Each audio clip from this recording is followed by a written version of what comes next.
कहते हैं कि आदमी जहर से नहीं मरता और टेंशन से मर जाता है। एक बार एक राजा अपने राज्य का भ्रमण कर रहा था। हाथी की सवारी थी। हाथी ताकत के नशे में चूर था। हाथी ने ध्यान नहीं दिया और उसकी सूंड से एक मस्त मोला फकीर का कटोरा गिर गया। फकीर को बड़ा गुस्सा आया। उसने कहा, रुक मैं बताता हूं, और हाथी का पूंछ पकड़ लिया। हाथी ने पूरी ताकत लगा दी पर हाथी एक कदम आगे नहीं बढ़ सका। राजा ने पीछे मुड़ के देखा तो फकीर के हाथ में हाथी का पूंछ था। राजा को बड़ा अचंभा हुआ कि एक फकीर में इतनी ताकत। राजा फकीर के पास गया और बोला, आपकी जगह फुटपाथ पे नहीं, आपकी जगह तो राज दरबार में होनी चाहिए। आप इतने ताकतवर हैं, आप हमारे साथ चलिए। आपको कुछ नहीं करना, केवल राज दरबार के राज मंदिर में एक दीपक जलाना है, सुबह 4 बजे उठना है और आरती करनी है। फकीर ने कहा, ठीक है, अच्छा खाने पीने को मिलेगा। थोड़े दिन बीते कि एक दूसरे राज्य का राजा से मिलने आया।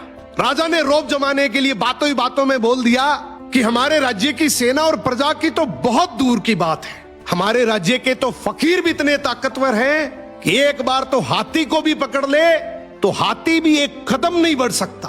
दूसरे राज्य के राजा ने बोला, भी हमें तो दिखाओ तब माने। राजा ने फकीर को बुलाया और कहा, नाक का सवाल है, ध्यान रखना। फकीर ने कहा, ठीक है, हाथी को बुलाओ। फकीर ने हाथी का पूंछ पकड़ा मगर इस बार पासा पलट चुका था। हाथी फकीर को घसीटते हुए ले गया। ये देखकर राजा को बड़ा अचंभा हुआ और फकीर से बोला कि जब तुम फुटपाथ पर रहते थे, रूखा सूखा खाते थे, तब भी तुम में इतनी ताकत थी।